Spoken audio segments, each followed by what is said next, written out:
Oh, God. Oh no, they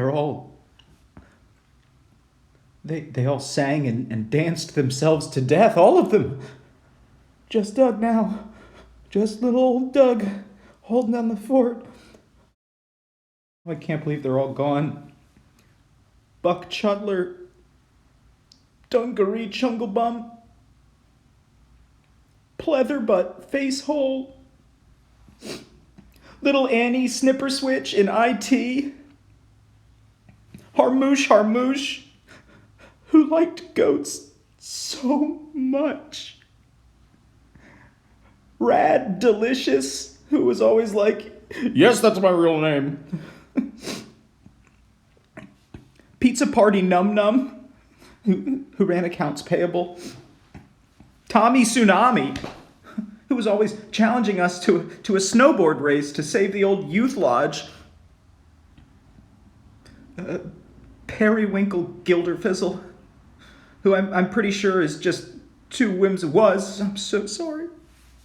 It's hard. Was just two whimsical gnomes in a trench coat. Periwinkle Gilderfizzle Rosenberg, their 125-year-old son. Professor Barnaby Blast Powder, who blew up the old studio by accident when he tried to modify the camera. Jamba Juice Jones, heir to the Jamba Juice fortune and the Jones soda fortune. And Tiny Tom, even little Tiny Tom, the Dickensian urchin we keep around for insurance purposes. They died as they lived, dancing in an attic. It's so terrible when tragedy strikes such wonderful people with such normal names. Hi everybody. It's not Nerd Dorkly. It's Mr. Benedict. They didn't introduce me this time, but that's fine. They have a lot on their plates. So today we're going to be going over some of the poetry of Bai and Du Fu, and they are pronounced that way, but they've been translated or romanized as Li Po and Tu Fu in your book because your book is wrong on that front. It's not a good romanization system that it's chosen to use. Bad job, world literature book. This is why I use a class set rather than making you purchase it.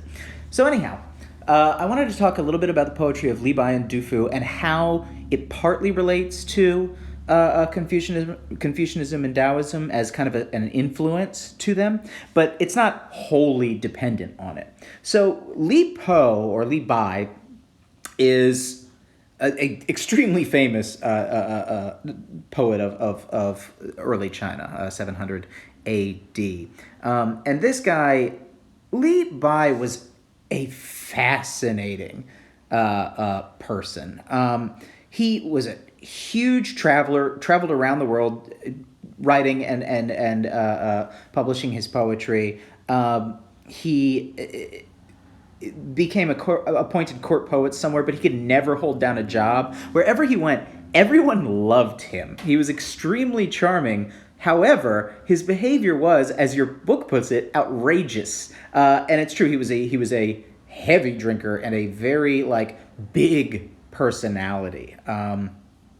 He was a force, somebody that's frankly also really fascinating for other reasons. Like you guys have learned in history class, I believe, about the civil service examination that many Tang Dynasty and Qin Dynasty officials had to take. Bai didn't take it. He was like, no, I'm not taking that. And because he was so charming and so talented a writer, they just gave him the job. He was like, I'm not going to take it, give me a job. And they did. And then he, at 19 years old, went, you know what, forget this job. I'm going to go wander and write poetry. And he spent some time as a Taoist recluse. And a recluse, by the way, is somebody who lives away from the rest of humanity.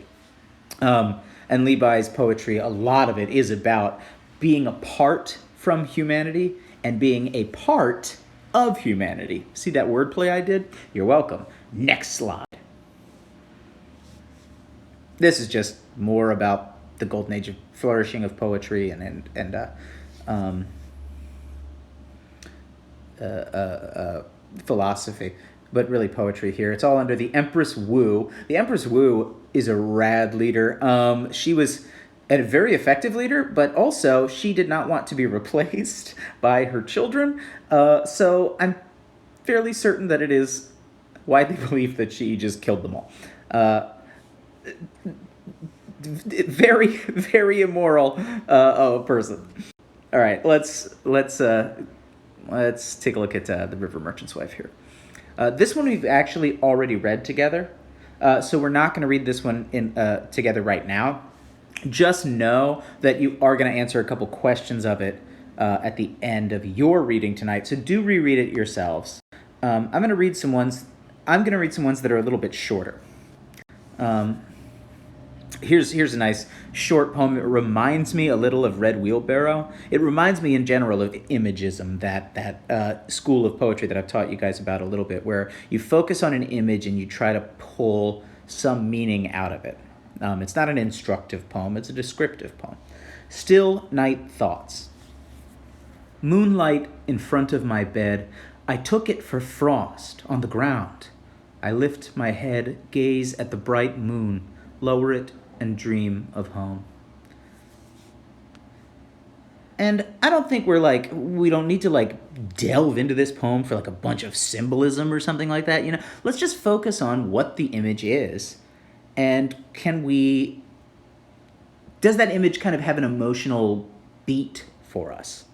This moonlight in front of my bed, I took it for frost on the ground. Anybody ever have a slit in their window at night when it's dark out and just a sliver of light, is on the floor, and you're already having trouble sleeping, right? I mean, you're stuck in these still night thoughts, looking at it and just it takes you on this kind of imaginative journey. When you're trying to go to sleep and you can't because your brain is like, we're not doing this, idiot, and you just got to go along for the ride for whatever it is deciding to fixate on.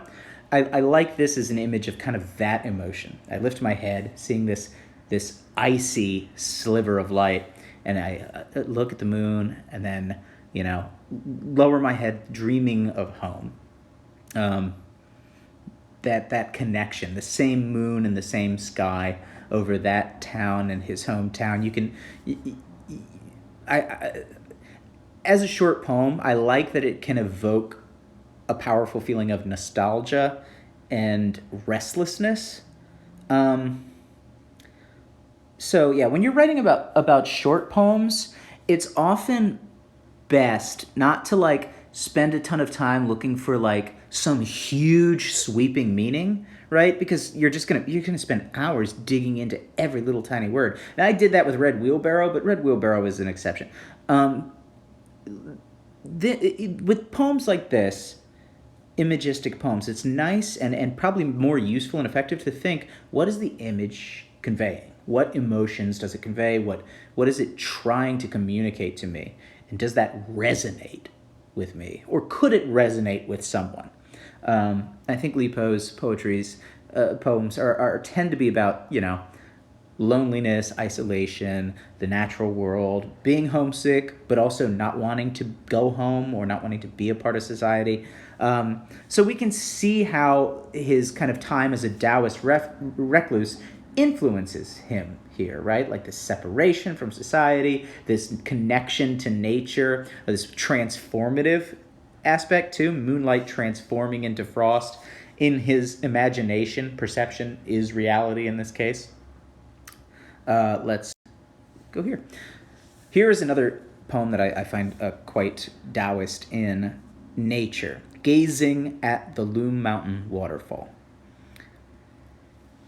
Climbing west toward Incense Burner Peak, I look south and see a falls of water, a cascade, hanging there 3,000 feet high, then seething dozens of miles down canyons, sudden as lightning breaking into flight,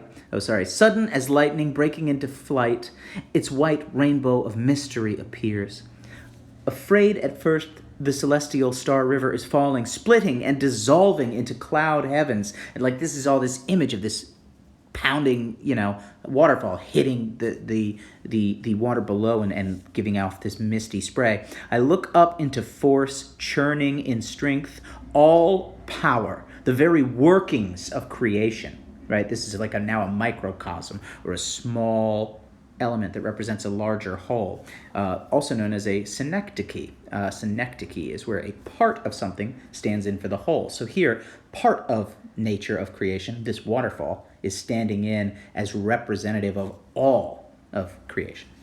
It keeps ocean winds blowing ceaselessly, shines a mountain moon back into empty space it tumbles and sprays through, rinsing green cliffs clean on both sides, sending pearls in flight, scattering into mist and white water, seething down towering rock. All this very descriptive language to evoke the feel of this waterfall. Here, after wandering among these renowned mountains, the heart grows rich with repose.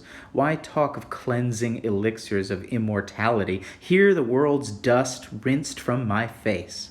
I'll stay close to what I've always loved, content to leave that peopled world forever. Again, that separation. Sunlight on incense burner kindles violet smoke, watching distant falls hang there, river headwaters plummeting, 3,000 feet in flight. I see Star River falling through 9 heavens. Think of it as, that's a nice little note your book has on the last page. I'll just say what I'm assuming it says because I can't see all of it. It's talking about landscape paintings. And landscape paintings are a tradition in many cultures. Like basically every artistic endeavor the world's ever had has had landscape painting. Landscape painting is also quite important to Chinese painting around this era. And we can see Li Po is himself with this poem doing a bit of a landscape piece, right? Pulling some kind of meaning or wholeness out of this single image. Tonight you'll have to answer some questions on those poems. Tu Fu, or Du Fu, if you want to say it almost right, is a very different poet. Buttoned up, a political man, a man who was very socially minded. He was not really praised during his time for his poetry, though he and Li Bai were good friends. They wrote many poems to each other. Only one of Li Bai's survives, and it basically translates to, I heard you're working really hard on those poems. Try to get some sleep, because Du Fu struggled to write. It was difficult for him to produce poetry that satisfied him, and certainly that satisfied the people of the Tang Dynasty, where he was not appreciated. So Li Bai given a little jab there about how much harder Du Fu had to work to write his poetry. Li Bai was very, he's a freewheeling guy. He was very naturally gifted. Du Fu was not. And Du Fu's also, Du Fu's poetry also has this focus on the political, the ideas of power, ideas of human relationships, which is why I talked about Taoism and Confucianism in those ways. I think it's fun to see how they work out through these two poets specifically. And we're gonna read a couple of Du Fu's poems. You guys are gonna read all the ones that we see here. I'm gonna go over one with you guys, because it's paired with a poem called Ozymandias by Percy Shelley, which you guys will read next year, I believe. If you don't read that particular poem, you will read his poetry. He's a romantic poet, romantic with a capital R, focused on nature. So he and Tang Dynasty Chinese poets are going to have quite a bit in common. The biggest difference between like a 19th century British poet and Du Fu is well, actually, you know what? I was going to say is more political, but no, the 19th century romantics were quite political as well. So I'm just going to carry us to the poem.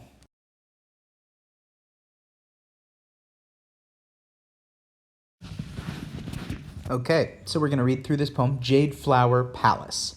by Du Fu. Jade Flower Palace, so looking at the title, we already know the subject of this poem. That's convenient. It's going to be this palace, presumably. Let's read through and see what Du Fu has to say about this palace. The stream swirls. The wind moans in the pines. Gray rats scurry over broken tiles. Already this image is like, whoa, hold on, I thought this was a palace, right? And we see that it is not doing great, right? What prince long ago built this palace standing in ruins beside the cliffs? There are green ghost fires in the black rooms. I've never really known what that meant. I'll look it up at some point. The shattered pavements are all washed away. 10,000 organ pipes whistle and roar. The storm scatters the red autumn leaves. His dancing girls are yellow dust. Their painted cheeks have crumbled away. His gold chariots and courtiers are gone. Only a stone horse is left of his glory. I sit on the grass and start a poem, but the pathos of it overcomes me. The future slips imperceptibly away. Who can say what the years will bring? So here's a very descriptive poem, and very, not Taoist, and by that I mean it seems to me that the voice of the poem, the speaker, is coming at this from a humanistic perspective, right? Because it saddens him that this palace, this kind of a monument to human excess and greed, has been reclaimed by nature, right? It's been crushed in by the forest growing back over it. It's been lost by people. And the sorrow of that overcomes him. And we see this, this image is an absolutely ruined palace, right? Only a stone horse is left of his glory. And in that way, it's a theme that I think we all recognize, that at some point you can't take it with you, right? Like at some point, and this is a grim thing for me to say, but at some point all shall fade, right? And in this poem, this poem resonates with me for that reason. It's kind of this is just a very personal reason. Other than the imagery that paints this very devastated image of this palace, the reason this resonates with me is these last couple lines. The future slips imperceptibly away. Who can say what the years will bring? That time just smoke through our fingers when you try to hold on to it, right? I mean, one of the things that just will always get me, will always produce a big, unspeakable emotion, where sometimes I will straight up weep, is thinking about long ago in my life when I was 3, or seeing a home movie from when I or my sister were very, very young, or my parents were very, very young. That's even worse for me. And just facing that inevitability of the past being gone, being relegated to memory, a thing that we can never take back, that we can never hold again. I just find that overwhelmingly sad sometimes when I think about it too hard. And I like this poem speaks to me on that level, because I can picture him sitting there and being like, God, I'd love to write a poem about this feeling, but I can't. The emotion is too big. It's just a nice poem that I think doesn't necessarily tell us as readers how to feel, and it certainly doesn't judge this prince, right? The prince built this palace, and it's been scattered to the winds, right? But never in it is he this arrogant prince, right? Let's look at another poem by the British Romantic, Percy Bysshe Shelley.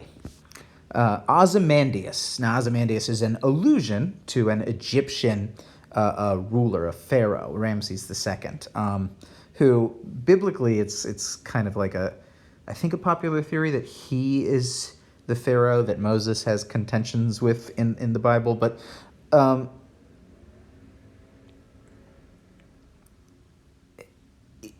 anyhow, it's a cool way to use an allusion, because when you allude to ancient Egypt, the ruins of ancient Egypt, you're already calling up all the feelings that your reader has of like great glory that has been lost to the sands of time.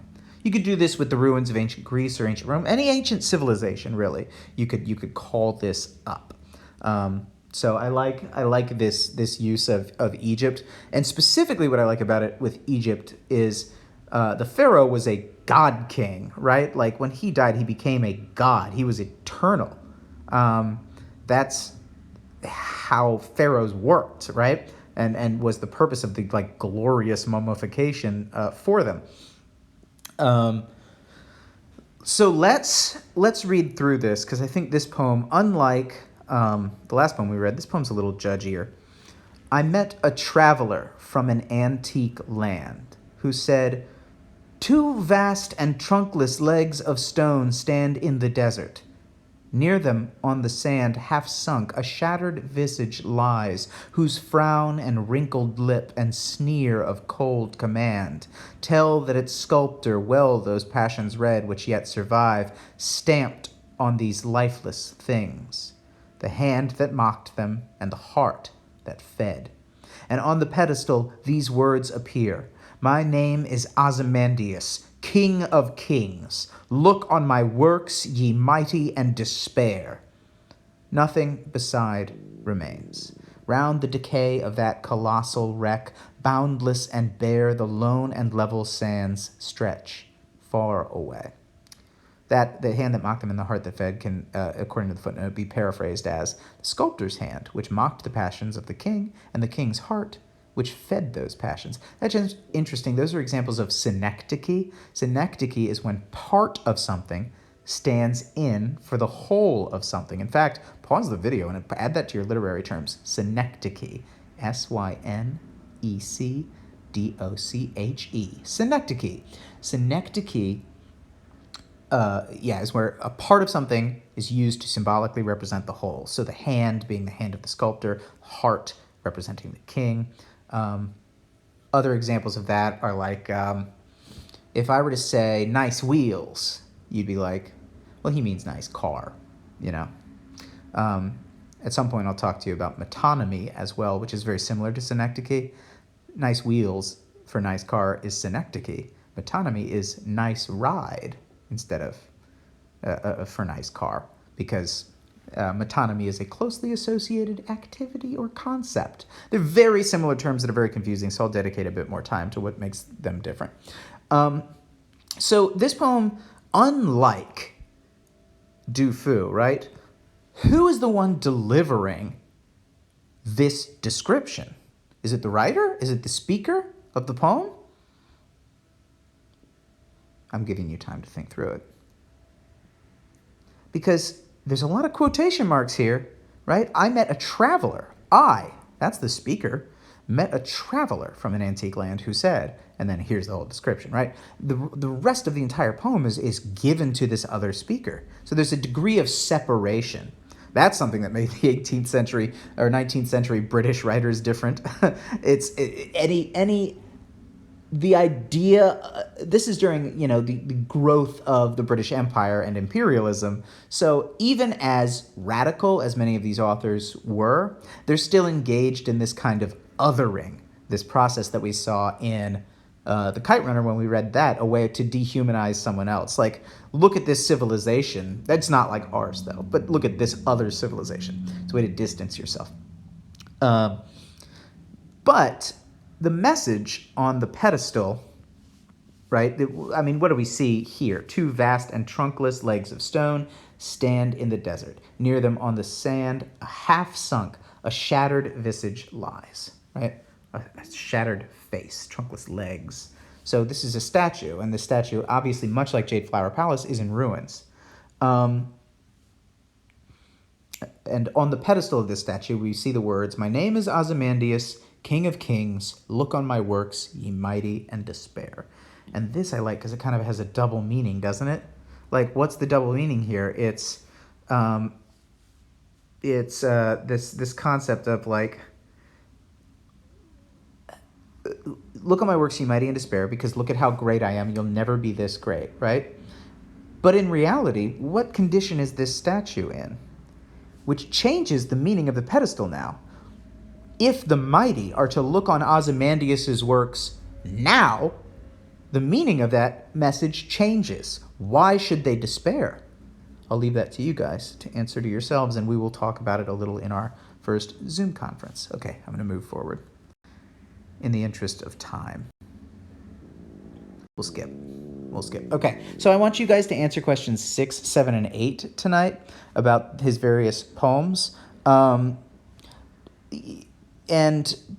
especially on this one, comparing texts, I know I just talked about Jade Flower Palace and Ozymandias.